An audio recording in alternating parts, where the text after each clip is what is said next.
예수님께서 오병이어 기적을 행하시고 다음날 가버나움으로 가셨습니다. 그때 예수님을 통해서 떡 먹은 사람들이 예수님 다 쫓아옵니다. 왜 그럴까요? 예수님 말씀하셨죠. 떡을 먹었기 때문입니다. 다시 말하면 예수님 붙잡으면, 예수님과 함께하면 먹고 사는 문제 다 해결받을 수 있겠구나, 먹고 사는 문제 이제 전혀 염려하지 않아도 되겠구나 라는 마음을 갖게 된 겁니다. 그때 예수님께서 그들에게 뭐라고 말씀을 하셨나요?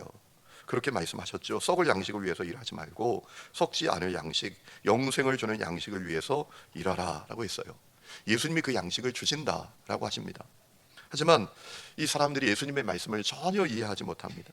아니, 목수의 아들인 예수가 어떻게 모세처럼 하늘에서 떡을 내려서 우리에게 주겠냐, 그렇게 생각을 하는 겁니다. 그래서 예수님께서 뭐라고 또 말씀하시죠? 모세가 아니라 하나님께서 그 떡을 주신 것이다. 그리고 그 양식이 바로 나다라고 하셨어요. 여러분 6장 35절 말씀 한번 보실까요? 이렇게 말씀하십니다. 예수께서 이르시되 나는 생명의 떡이니 내게 오는 자는 결코 줄이지 아니할 터이요 나를 믿는 자는 영원히 목마르지 아니하리라 라고 했습니다. 예수님이 생명의 떡이다. 그리고 놓치지 말아야 될 말씀이 있어요. 나를 믿는 자는 영원히 목마르지 아니하리라 라고 하셨어요.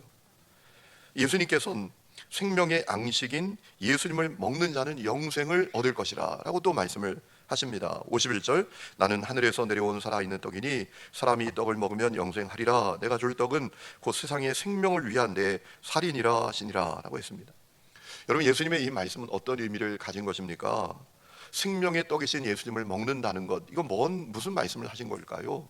예수님 믿어야 한다라는 얘기입니다. 예수님을 믿으면 구원을 받는다, 예수님을 믿으면 영원한 생명을 얻는다라는 말씀을 하신 거란 말이죠.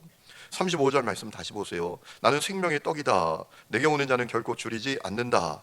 그 다음에 뭐라고 말씀하십니까? 나를 믿는 자는 영원히 목마르지 않는다라고 하셨어요. 이 생명의 떡 예수님을 먹는다라는 것은 어떤 의미로 말씀하신 거예요? 이 사람들이 지금 떡 먹는 데 관심이 있으니까 예수님께 그것을 들어서 말씀하시는 거예요. 생명의 떡을 먹어야 되는데, 나를 먹어야 되는데, 나를 먹는다는 게 뭐냐? 나를 믿는 거다 라고 하시는 말씀을 하신 거죠. 그런데 이 사람들이 이 예수님의 말씀을 도대체 못 알아듣는 것입니다. 자, 여러분 51절에 이 말씀 때문에 더 큰 혼란이 벌어지고 말았습니다. 예수님께서 생명을 주는 떡을 자기 살이라고 하셨기 때문입니다. 51절 다시 보실까요? 나는 하늘에서 내려온 살아있는 떡이니 사람이 이 떡을 먹으면 영생하리라. 내가 줄 떡은 곧 세상의 생명을 위한 내 살이니라 라고 하신 말씀이 있지 않습니까? 이 말씀 때문에 더 큰 혼란이 일어나요. 아니, 어떻게 예수 살을 먹을 수 있냐, 이렇게까지 생각을 하는 거예요. 사람이 이렇게 우둔할 수 있나요? 예수님이 어떤 말씀을 하신 거예요? 전적으로 타락한 사람들이 우리 예수를 믿음으로 구원을 받는 것에 대해서 말씀하신 것인데, 이 사람들은 예수님 살을 먹는다고 생각하는 거예요. 아니, 어떻게 예수님 살을 먹냐, 이렇게 반응하기 시작하는 거예요. 그래서 더 큰 문제가 생기고 말았는데, 떡 때문에 예수님 따라온 사람들만이 아니라 예수님을 따르던 제자들도 마음의 혼란스러움을 갖게 되었어요. 오늘 뭐라고 그들이 말하는가 하면, 야, 이 말씀 너무 어려운 거 아니야? 야, 도대체 무슨 말씀을 하시냐, 이해가 안 되네, 이렇게 반응하면서 서로 수군거리기 시작했다라고 했습니다. 여러분 60절 말씀 보시죠. 제자 중 여럿이 듣고 말하되 이 말씀은 어렵다, 누가 들을 수 있느냐 한데, 예수께서 스스로 제자들이 이 말씀에 대하여 수군거리는 줄 아셨다라고 했습니다. 여기서 말하는 제자는 12제자를 말하는 게 아니라 12제자 말고 예수님을 따르던 또 다른 사람들이 있었다라는 거예요. 그들이 예수님의 말씀을 듣고, 야, 진짜 어렵네, 무슨 말씀하시는지 도대체 이해를 못하겠어, 어떻게 예수님을 먹냐, 예수님의 살을 먹는다고 하시냐, 이렇게 반응을 했다라는 것입니다. 그러자 예수님께서 너무나 답답하셔서 영적 시각이 없는 그들의 안타까워하시면서 뭐라고 말씀하십니까? 그러면 너희들이 내가 하늘로부터 왔는데 다시 하늘로 승천하는 것을 보면 믿겠느냐? 라고 말씀을 하세요. 여러분 62절 말씀이 그 내용이죠. 그러면 너희는 인자가 이전에 있던 곳으로 올라가는 것을 본다면 어떻게 하겠느냐. 무슨 말씀을 하신 거죠? 영적 눈이 열려있지 않은 사람들은 예수님이 하늘로 승천하시는 것을 봐도 못 믿는다라는 거예요. 그만큼 이들의 영적인 눈이 열려있지 않은 이 문제가 심각한 문제였다라는 거예요. 여러분, 실제로 교회 안에서도 그런 일이 벌어지잖아요. 정말 우리 이성으로 이해할 수 없는 그런 사건이 벌어지고 역사가 일어남에도 불구하고 영적 눈이 열리지 않는 사람이 있어요. 믿음을 갖지 못하는 사람들이 있단 말이에요. 여러분, 이런 생각을 해봅니다. 왜 이 사람들이 예수님을 따르는 사람들이었음에도 불구하고 왜 이렇게 반응했을까? 아니, 그들은 적어도 떡 때문에 예수님 따라온 사람들은 아니잖아요. 예수님을 평상시에 12 제자들처럼 따라다니는 사람들이잖아요. 그런데 왜 이 사람들이 이렇게 반응하는 걸까요? 왜 예수님의 말씀을 이렇게 이해하지 못하는 걸까요? 아주 중요한 이유가 있죠. 그들이 영적인 것을 깨달을 수도 없고 이해할 수도 없는 상태에 놓여 있었기 때문이다 라는 거예요. 그저 눈에 보이는 것, 손에 잡히는 것, 귀에 들리는 것, 그 육에 속한 것, 그 정도밖에 이해하지 못하는 사람들이었다라는 거예요. 그래서 오늘 63절에 예수님께서 너무나 중요한 말씀을 그들에게 하시잖아요. 뭐라고 말씀하십니까? 살리는 것은 영이니 육은 무익하니라 라고 했습니다. 여러분, 이 말씀의 의미는 어떤 것이죠? 여러분, 이단에 이원론자들이 있습니다. 영과 육이 완전히 다른 거다, 분리된 거다 이렇게 생각하는 사람들이 있습니다. 그들은 이 말씀이야말로 영과 육은 분리된 것이야, 영은 선하고 육은 악한 것이야 라고 알려주는 말씀이야, 이렇게 생각을 해요. 그럼 그 이단들이 있잖아요. 영지주의자라는 이단들입니다. 이원론자들이죠. 영은 선하고 육은 악하다라고 하는 거예요. 그래서 그들은 육으로 짓는 모든 죄는 죄가 아니에요. 거기에 대해서 뭐 양심에 찔릴 필요도 없고 아파할 필요도 없고 근심할 필요도 없다라는 거예요. 그래서 세월호가 생긴 겁니다.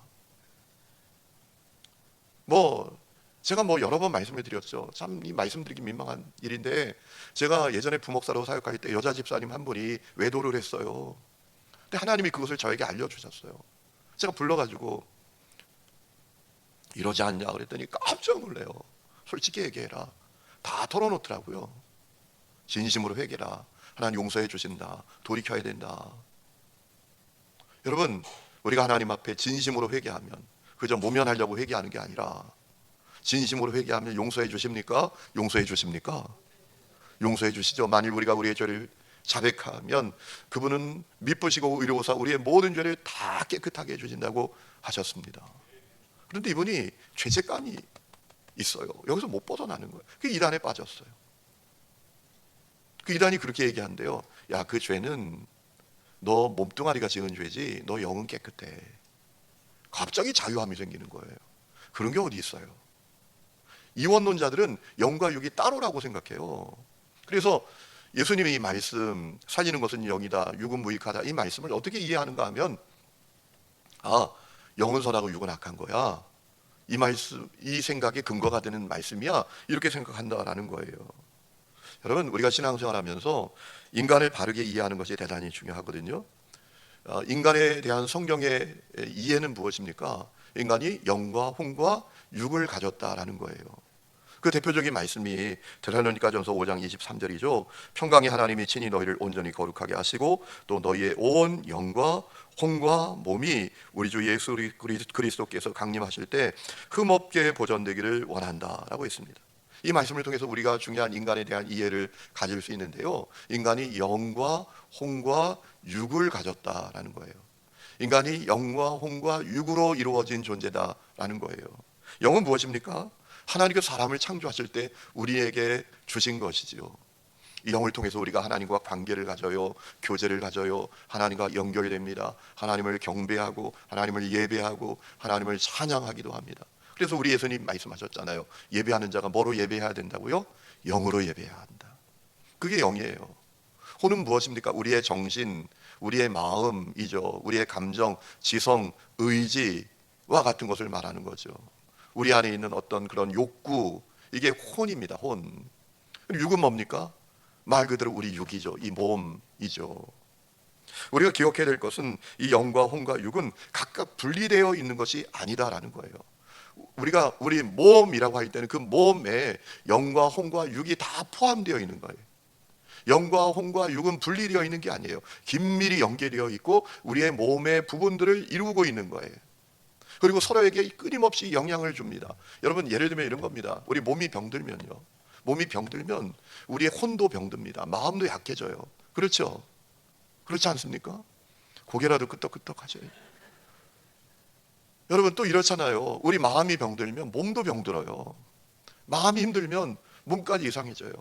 영도 핍절해져요. 서로 긴밀하게 영향을 주고 있어요. 영혼, 육은 따로따로 떨어져 있는 게 아니라 우리 몸을 이루고 있는 부분들입니다. 이것을 우리가 기억해야 돼요. 그래서 바울이 데살로니가 교회 성도들에게 편지하면서 주님 앞에 갈 때까지 너희들의 영과 혼과 몸이 온전하게 보존되기를 원한다 라고 했다라는 거예요. 여러분, 우리가 영이 죽고요, 그리고 혼도 정말 문제가 생기면 어떤 일이 생기는지 아세요? 저 짐승보다도 못한 사람처럼 살아가는 모습이 되고 말아요. 여러분, 예수님께서 살리는 것은 영이다, 육은 무익하다라고 하신 말씀은 어떤 의미인가 하면 영적인 것을 깨닫는 것은 영적인 역사다 라는 말씀을 하신 거예요. 우리의 어떤 노력이나 마음이나 의지나 지성으로 영적인 것을 깨달을 수 없다라는 거예요. 이 말을 다시 말씀을 드리면 성령께서 우리 영과 혼과 육을 서로 잡으실 때 우리가 하나님이 기뻐하시는 이해력도 가지게 되고 분별력도 가질 수 있다라는 거예요. 여러분, 이 비밀을 깨달을 수 있기를 축원합니다. 우리가 성령께 우리의 영과 혼과 몸이 다 사로잡혀야 영적인 이해력을 가질 수 있어요. 말씀을 들어도 깨달을 수 있어요. 영적인 분별력과 판단력을 가질 수 있단 말이에요. 그 말씀하신 거예요. 영적인 역사는, 영적인 이해는 영적인 역사로 이루어진다. 그래서 우리의 영과 혼과 몸이 다 성령에 사로잡혀야 된다. 성령의 지배를 받아야 된다. 그래야 우리가 살아난다. 생명력으로 충만한 믿음의 길을 걸을 수 있다 라고 말씀하신 거란 말이에요.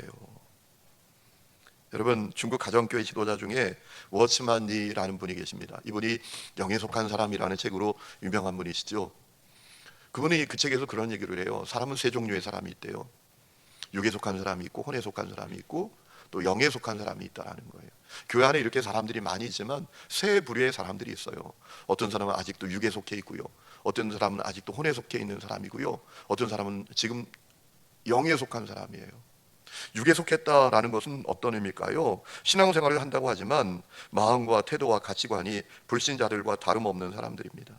그저 눈에 보이는 것, 손에 잡히는 것, 귀에 들리는 것만 믿고 사는 사람들입니다. 육이 원하는 대로 사는 사람들이에요. 그냥 끌리는 대로 살아가는 사람들입니다. 충동대로 살아가는 것입니다. 육의 본성대로 살아가는 사람들. 혼에 속한 사람들은 어떤 사람들일까요? 신앙생활을 그저 자기의 생각, 의지, 감정, 자아, 자신의 사고방식을 따라하는 사람들이에요. 내키면 하는 사람들이에요. 오늘은 좀 하고 싶은데? 말씀의 은혜를 받았다는 것도 이 영적인 이해력이 있어서 은혜를 받았다는 게 아니라 내 감정이 오늘 좀 맞는데? 이런 거예요. 그래서 그 삶에 변화가 없어요. 이제 감정적으로 뭔가 동의가 됐다, 내켰다, 이런 거예요. 그래서 감정적으로 동의가 돼서 은혜를 받은 것 같지만 그 말씀이 삶의 열매를 맺지 못해요. 돌아가선 옛사람 옛습관 그대로 살아요. 그리고 내키면 합니다. 내키면, 내 감정이 내키면 하는 거예요. 끌리면 하는 거예요. 이런 사람들이 혼에 속한 사람들입니다. 영에 속한 사람들은 누군가요? 그의 육과 혼과 영이 성령에 사로잡히고 성령의 지배를 받는 사람들입니다. 이분들은 주님과 친밀한 교제와 연합과 관계를 누리며 삽니다. 영적인 분별력을 갖고 이해력을 갖고 있습니다. 바른 판단력을 갖게 됩니다. 또 성령의 지배를 받으면서 삽니다. 성령님이 가라 하시면 가고 서라 하시면 서게 됩니다. 여러분, 이 영에 속한 사람들의 특징이 있습니다. 영적인 직관을 갖고 있습니다. 영어로 인투이션이라고 하는 직관을 갖고 있어요. 통찰력을 갖게 됩니다. 앞을 내다보는 예지력이라고 할 수도 있고, 삶을 바라보는 통찰력, 옳고 그름을 명확하게 판단하고 분별할 수 있는 능력이라고도 할 수 있어요. 다시 말하면 영적인 감각을 갖게 된다는 거예요. 영에 속한 사람은. 여러분, 동물들은요 육적인 직관을 갖고 있어요. 그 동물의 직관을 갖고 있어요. 여러분, 그거 아세요? 지진이 나거나 저 섬에 해일이 일어나잖아요. 그럼 개미가 먼저 움직입니다. 사람들은 알지도 못하는데. 저희 집에도 그래요. 저희 집에 유기견이 있잖아요. 뭐 하늘이 그냥 흐립니다. 아무 소리도 안 들려요. 아무 징조도 없어요. 근데 벌써 이 아이는 막 떨어요. 벌써 천둥이 칠 거를 알아요. 이 동물들은 육적인 직관이 있어요. 여러분, 우리가 영에 속한 사람이 되고 성령의 충만함과 지배를 받게 되면 영적인 직관을 갖게 됩니다. 영적인 감각을 갖게 돼요. 유명한 얘기 아시잖아요. 어느 여자 집사님이 버스를 시골에서 탔어요. 완행버스를 탔어요. 한참 타고 가는데 이분이 막 기도하다가, 버스 타고 기도하는 거예요. 항상 기도하셨으니까 막 기도하다가 갑자기 스톱! 스톱! 스톱! 나 좀 내려달라고. 내렸어요. 버스가 가다가 굴른 거 아니에요. 영적인 직관. 여러분, 영적인 직관에 대해서 살펴볼 수 있는 말씀이 있잖아요. 바울이 예루살렘으로 갑니다. 밀레도에서 에베소 교회 장로들을 만납니다. 그들에게 뭐라 말합니까? 나에게 예루살렘에서 심상치 않은 일이 기다리고 있다. 그런데 난 가야 된다. 그거 어떻게 알았습니까? 영적인 직관을 바울이 갖고 있었더라는 거. 자, 가다가 가이사랴에 도착했어요. 거기에 빌립의 집에 있을 때 아가보라는 선지자를 만났어요. 이 아가보라는 선지자가 바울의 띠를 가져다가 자기 손발 묶고 이 띠의 임자가 이런 일을 당할 거다. 그거 어떻게 알았어요? 성령 충만하면 영적인 직관을 갖게 되는 거예요. 여러분, 제가 부산에 사역할 때 교회 이전을 결정하고 이제 진행했잖아요. 그런데 뭐 이 땅이 안 팔려요. 세 필지 230평이에요. 계단 99개 올라가야 교회가 있고, 15개 또 올라가면 2층 집을 사가지고 교육관을 쓰고 있고, 15개 올라가면 또 2층 집을 사서 부목사님, 전도사님 집으로 옛날에 썼었고, 뭐 교회가 완전히 사그러들어서 부목사님도 없고 전도사님도 없지만 그 세 필지를 안 팔리는 거예요. 뭐 그냥 젊은 목사가 와서 열심히 하니까 성도들이 아멘 하고 진행을 했지만 성도들도 답답한 겁니다. 야, 이게 어떻게 팔리나? 알고 보니까 교회 앞에 집이 있는데 50평 정도 되는 집인데 7년 만에 팔렸다니까요. 그러니 이제 저 사하구 개정동 괴정역 1번 출구에서 70m만 가는, 야, 도로가에 어떻게 그런 땅을 하나님이 선물로 주셨는데, 그걸 덜컥 계약해 놨는데 중도금 치러야 되는데 이 땅이 안 팔리니까 얼마나 다급합니까? 그런데 제가 기도하는데 하나님 저에게 감동을 주세요. 팔린다라는 거예요. 그리고 6월 달 안에 이 땅이 계약된다. 그 마음을 확 주시는 거예요. 돌아보니까 영적인 직관이에요. 그래서 선포했죠. 여러분처럼 그냥 멍하고 다 계시더라고요. 아멘 해야 될 텐데, 여러분 6월 달에 이 땅이 팔립니다. 그랬더니 여러분처럼 지금처럼 했어요. 다 가만히 있고 몇 사람만 아멘 이래서. 안 되는 거니까, 이게 자기들 생각엔 안 되는 거니까 아무도 안 보러 와요. 아무도 안 보러 와. 아니, 전화라도 와야 될 텐데 전화도 안 와요. 땅 보러 오겠다고. 그런데 주님이 저에게 감동을 주세요. 팔린다. 6월 달 안에 팔린다. 6월이라는 이 마음까지 정확하게 주시더라고요. 그래서 선포했는데 성도들이 잘 못 믿는 것 같더라고요. 근데 웬걸 6월 27일 그 땅이 매각이 됐잖아요. 제가 이제 신학교 졸업하고 전도사로 사역했잖아요. 뭐 그 내용 우리 성도들이 다 아시잖아요. 모르는 얘기 하나 할게요. 여러분들 가운데 그런 분들이 계실지 몰라서, 아, 우리 목사 한 얘기 또 하고 한 얘기 또 하고 맨날 그럽니다. 오늘 이제 살살 이제 한 20년에 한 번씩 새로운 얘기를 꺼내 놓는 거예요. 제가 이제 신학교 졸업하고 뭐 어느 교회에서든지 저보고 다 오라 그럴 것 같은 자신감이 있었는데 어떤 교회에서도 오라는 교회가 없어가지고 담임 목회 가야 안수 받는데 담임 목회 못 가고 이제 집으로 내려갔잖아요. 참 안타깝죠. 버스 타고 가면서 막 울었다고 말씀을 드렸잖아요. 아버지가 신학교 가지 말라 했는데 가가지고 진짜 목회 자리도 없이 가방 들고 내려가는 이 모습을 어떻게 보여드리나. 너무 마음이 진짜 힘들더라고요. 어디 지구멍이라도 있으면 거기 들어가서 안 나오고 싶더라고요. 그래도 내려갔는데 정말 그때 약속했잖아요. 사람에게만 부탁했는데 주님이 너 왜 사람에게만 부탁하고 나에게 부탁 안 하냐. 정말 제가 깜짝 놀래가지고 오직 주님께만 부탁합니다 하고 기도해서 그해 12월에 제가 저 충청북도 충주시 주덕읍 삼청리 977-5번지에 있는 삼성교회로 담임 목회를 가게 됐잖아요. 너무 기뻐가지고 제 아내 출신교회 인천에 있는 계산중앙교회, 제가 거기서 전도사도 했거든요. 그 최세웅 목사님께 너무 감사해가지고 기도해 주셨으니까 찾아갔어요. 목사님, 저 이제 담임 목회 나가게 됐어요. 참 좋은 교회예요. 역사가 50년이나 됐어요. 저 이건 신학교 졸업한 서리 전사가 갈 수 없는 교회인데요. 와, 제가 가게 됐어요. 목사님, 저 축복 기도해 주세요 라고 했더니 갑자기 목사님 이상한 얘기를 하시는 거예요. 야, 거기 가지 마 라고 하시는 거예요. 바로 내가 도와줄 테니까 여기 계양에 가서 개척해 라고 하시는 거예요. 제가 갑자기 당황했어요. 그래가지고 네? 네? 아니, 갑자기 뭐 이건 상상할 수 없는 상황이 펼쳐지는 거예요. 제가 목사님 제가 기도 좀 해볼게요. 거짓말이 거짓말. 왜 아기다리 고기다리던 목회 임지가 나왔는데 저보고 오라 하는데 제가 거기 가야지 무슨 개척을 합니까? 개항 가서. 그래가지고 여러분 목사가 하는 흔한 거짓말이 있어요. 기도해 볼게요. 여러분도 거짓말 많이 하시죠?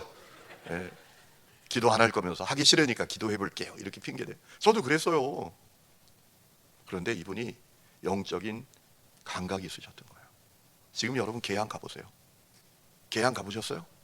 계양 안 가보셨죠? 엄청난 도시가 됐습니다. 엄청난 신도시. 거기 뭐 개발한다라는 것 뭐 누가 허락했어요? 네 목사님 영적인 감각이. 목사님 계양 살다 왔잖아요. 엄청나죠? 여기 증인이 있어요. 막 저 큰 덩치로 고개를 막 이렇게 끄덕끄덕 하시잖아요. 이분이 딱 감각이 있었던 거예요. 그냥 그 시골에 50년 됐다고 하지만 그 동네에 슈퍼도 없는 동네예요. 거기 가느니 차라리 여기 가서 개척하는 게 낫다. 여긴 놀랍게 될 것이다. 이런 눈이 영적인 안목과 감각이 이분에게 있었던 거예요. 제가 사실 지금 생각해 보면 거기 안 갔으니까 하늘인 교회 왔죠.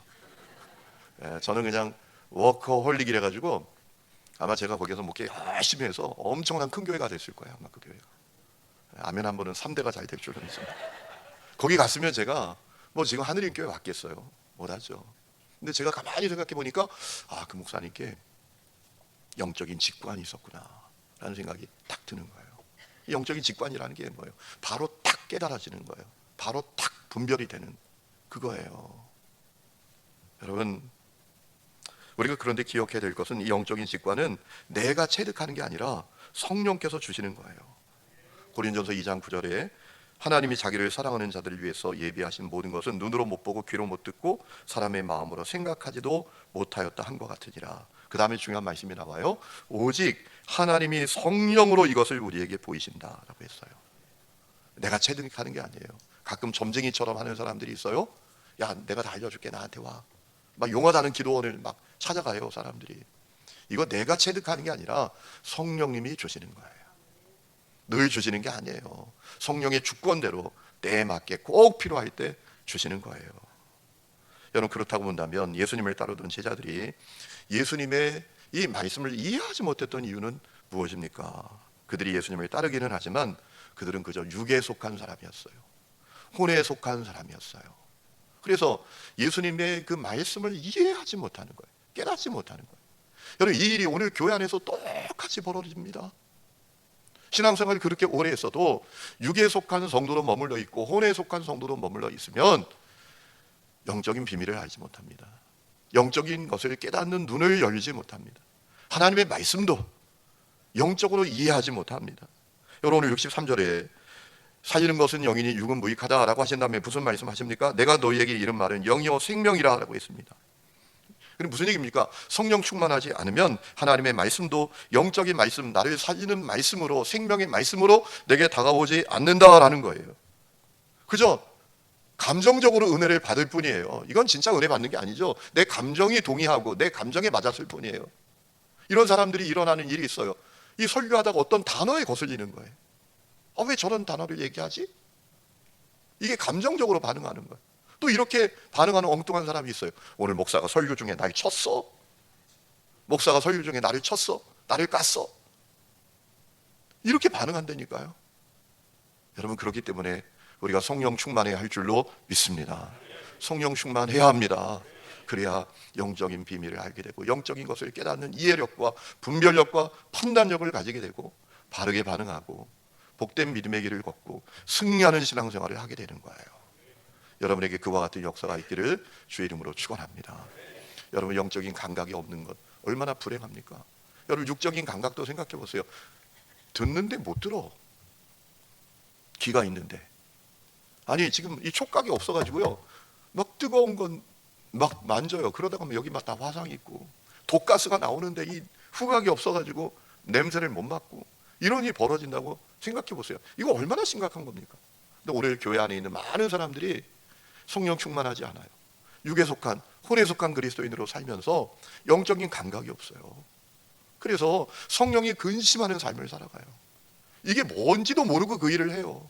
가끔 그럴 때가 있어요. 야 이분이 지금 자기가 무슨 일을 하고 있는지 아나? 몰라요, 몰라. 그리고 자기는 의롭대. 자기는 옳은 일을 한대요. 자기는 해야 될 일을 한대요. 그렇게 안타까운 사람들이 있어요. 성령 충만해야 살아나게 되는 겁니다. 성령이 우리를 살리는 영이십니다. 이 사실을 깨닫고 성령 충만하여 승리하는 믿음의 길을 걸으시기를 축원합니다.